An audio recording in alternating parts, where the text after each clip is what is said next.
Každý den.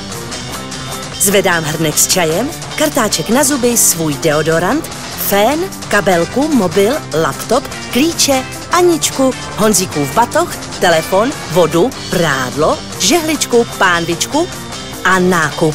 Nebo ještě větší nákup. A na konci týdne to je, jako bych zvedla slona.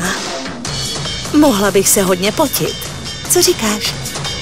Každý den taky chodím do práce a na schůzku, na nákupy a do školky, na procházku a znovu na schůzku, potom honem domů a někdy do kina. Nebo na skleničku. A za měsíc to je, jako bych vyšla na pradět. Opravdu mám právo se zapotit.